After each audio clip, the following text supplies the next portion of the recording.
Uthi ngiyabonga nje ngoba ngiyibona ngathi ngiphilile namhlanje ngiphiliswe into encane. Bathi abanye abantu la kulezi zinto ezibhalwayo uyaphi ushembe la simfuna angizile kubona bengize mina engonyameni na kumhlekazi na kuso sonke isizwe singithandayo.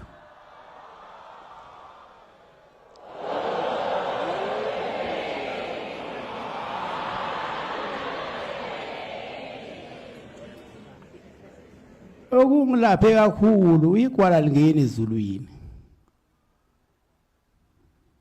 Okungilaphe kakhulu ukuthi igwala lingeni ezulwini.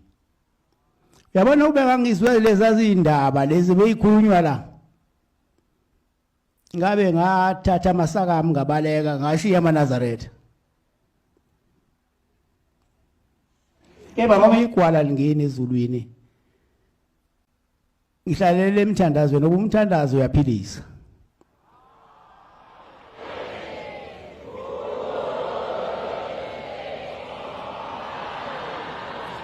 Umthandazo uyawaxosha futhi amadimoni.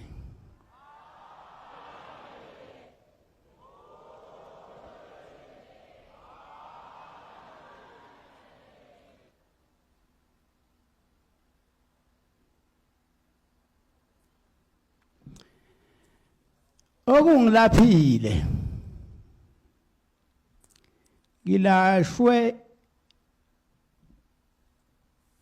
ukuthi kubanjwe laba bantu akade bebulala izingane ngoba bese nayo sisifakwa phakathi thiwa sibulala izingane njengoba kufika ethini.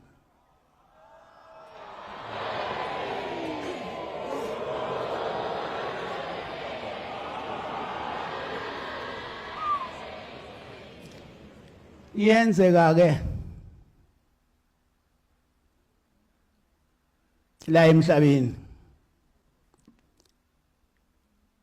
khona isilwane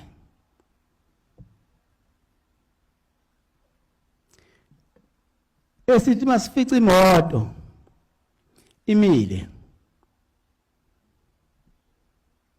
bese siphamisa umlenze siyayichamela kodwa masiyibona igijima seyijaka singena kuyifica ukhule ngonyama zohloka izitha.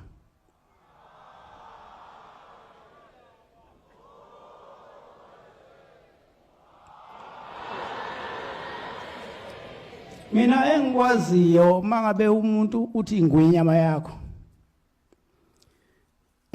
awukwazi ukukhuluma kabi ngaye kodwa into yenzayo uyahletshwa umuntu omkhulu akukhulunywa nje esidlangaleleni ngaye umpende inyama engayidlanga.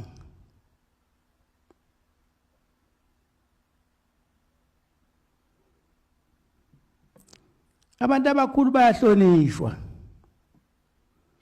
babazali njengamakhosi nje ingonyama abazali bethu thina sizwe.